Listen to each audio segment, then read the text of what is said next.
Hello everyone out there, welcome back to part 3 of my King's Breach guide here on the Rift Beta. Now this is the final part. You'll see the last two bosses during this video, so be sure to stick around. Alrighty, so straight after Revelos died, we're now leading up towards the last two bosses. We've got a whole bunch of packs here, but there's not too many of them. Got a couple of casters in this pack, so be sure to put up the appropriate buffs and debuffs as you see fit. All in all, this dungeon, I mean, it really hasn't been too much of an issue. The trash packs at the beginning were a bit long, to be quite honest with you. I mean, it just kept on going and going and going. But all in all, I mean, this place has its ups and downs, and it actually turned out to be quite nice.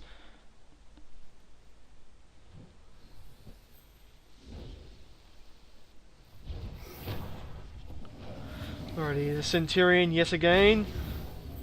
DPS him down. I mean, these guys do not do too much. I mean, whether this changes by the time it goes live is another story. So please, just remember, beta is beta. Things always change.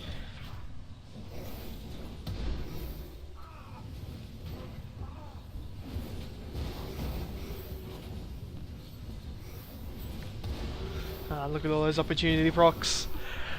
I've actually chained it, and I've counted it as well. I didn't record it though, sadly, but I did 5 casts in a row, opportunity procs, every single time. It was the most fantastic thing I've ever seen in my life. Alrighty, so the tank's leading us down. Got another dragon pack here with two caster mobs. I mean, as a Chloromancer mage, my role here is to sort of, if I can, throw up my what's it called, natural conversion onto one of those casters so that its cast spell will actually heal the tank.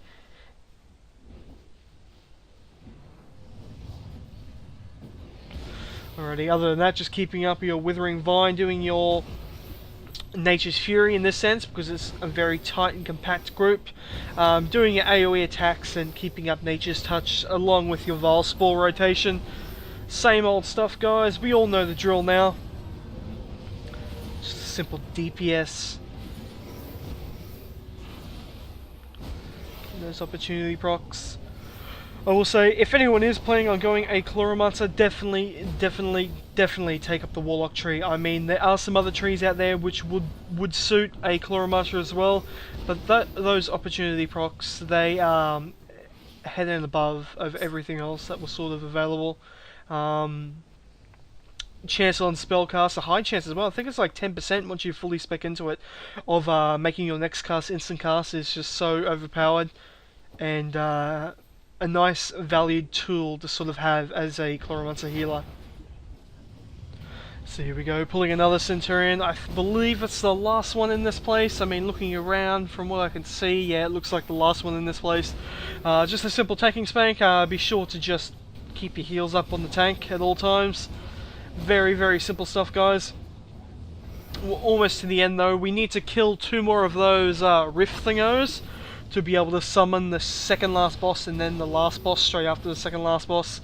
Now, as I was saying in my last video, or the video before that, I can't really remember now, there are 2 different versions of this third boss in this place. Now, one of them is a very spell heavy boss, and the other one is a physical damage boss. Now, the hardest version of this is the physical damage version, which is I think his name is Auto something along those lines. Anyway, I'm terrible with names, but if it is the physical DPS dragon, what you need to do is you need to pull the boss over to where the tank is tanking him. The tank needs to be up against the tree just for the knockback, and all DPS, including healers, everyone, need to be right in close, right beside the boss. Yes, you will get hit by the AoE poison, but as long as you have a Chloromancer mage with another healer in the group, you should have no problems whatsoever keeping everyone alive. So be aware of that this boss coming up isn't the hardest boss that is in this place. It is the easier version of the 2, and I really do wish I could have got a video of the hardest version for you to sort of show you, but maybe when the game goes live I will be able to do so.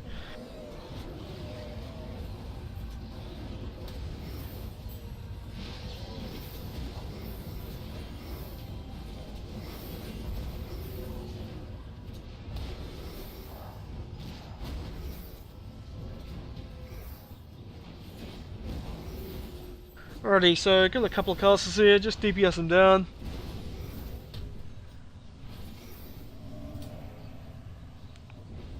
Same deal, they don't really do too much. I think their magic damage hits for like 900 damage, if that. Not too hard. Okay, if you look over to your left now, you see another one of those little rift fortress thingos, whatever you call them. I'm just going to call them rifts. So you see one over to the right and one over to the left. If I turn the camera the other direction, which it doesn't look like I do, you need to kill both of those, and that summons that boss right in the center there.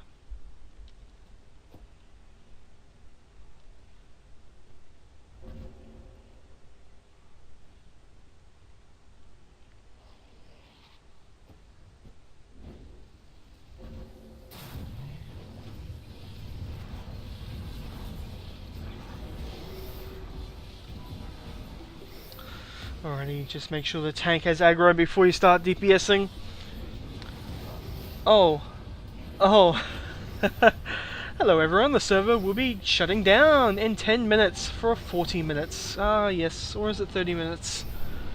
Anyway, we got 10 minutes to clear this trash and then kill the two bosses. I think we can do it. I believe we can.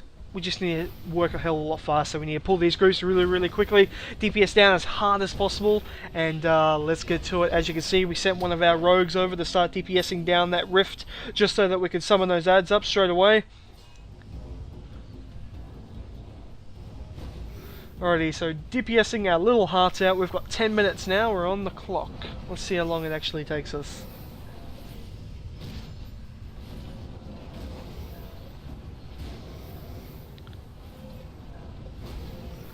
Alrighty, one of those fantastic little zucchini.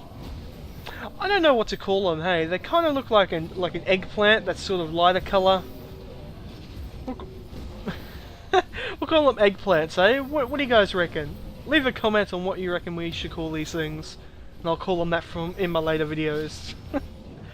I must say they do have a very awesome actual design work on them. They did really well.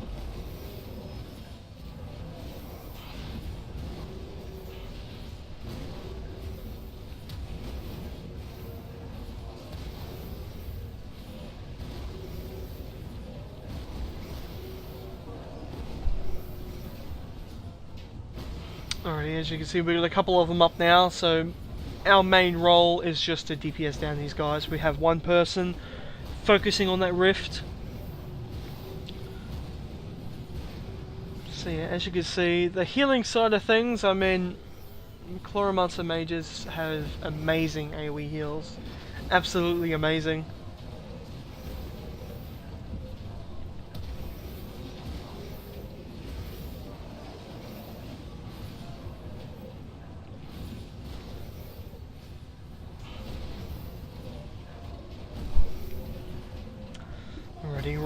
They're almost down. We're already 2 minutes into our 10-minute quota, and we still have a whole nother rift to do, and then the two bosses.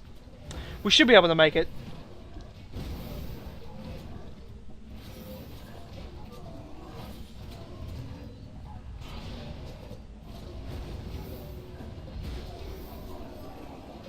Alrighty, finishing this guy off.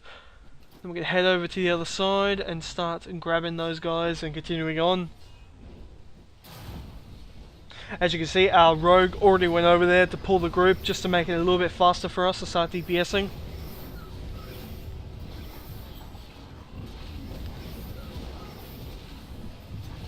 The tank had no problems picking him up though. He is a really good tank. I'm glad they actually got into a couple of groups with him. Yeah, he helps out quite a bit. It's always good as a healer, or as any class really, to have a really good, confident tank class. I mean, if someone's in there who's not fully confident on what he's doing, and it doesn't have that drive, doesn't have that situational awareness, let's say, to sort of be that great tank, then yeah, it's sort of a hassle. I mean, I understand everyone's learning, but to get into these groups where you're spoiled with a really awesome tank, it helps out so much. So Yeah, basically, if you have a group up with a tank who is really good, add him to your friends list, or her to your friends list, and yeah, sort of form that bond. It's like, hey, would you like to do this dungeon? Sure, let's go do it, because you know he's always going to do a great job, or she. Have seen some really good female tanks in this game. I know a couple of them actually, and they were really good. In my Runic Descent run, which I have recorded, which will be uploaded sometime within the next day or so. We had a female tank, and she was absolutely amazing.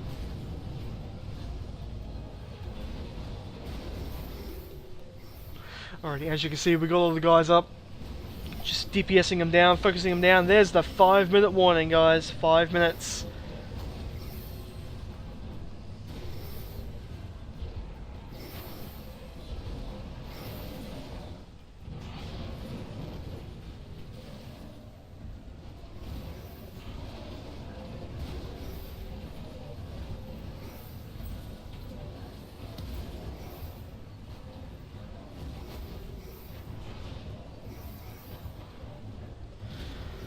Alrighty, so as you can see, we've actually already pulled the boss. Now, talking about this boss a little bit, what this boss does, I can't believe we pulled the boss. What this boss does, it's all magic based. It has like an AoE knockback that is all magic based as well. It puts fire on the ground, as you can see, a hell of a lot of fire on the ground. Making sure that you heal everyone up to full as best you can. Do not stand in the bad. I ran through the bad just then, but just because I was a healer and I knew I could heal myself. So, things to look out for here are to always face him away from the group. That's just like key. Always do that. If you're ranged DPS or any sort of DPS whatsoever and you're standing in the fire, please get out. It'll help out the healer so much and it'll stop him from worrying.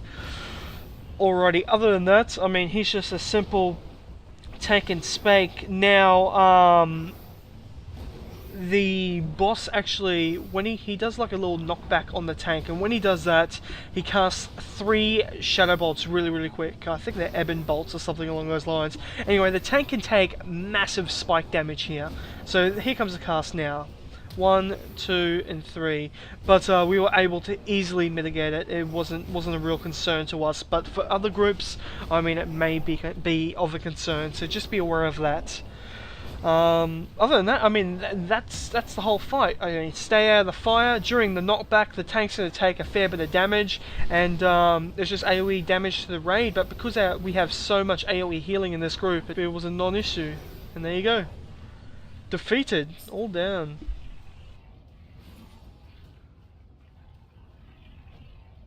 Couple of items passing on. Alright, so this summons the last boss straight away. So if you need a drink, drink straight away. Replenish your mana as fast as possible. Now this guy.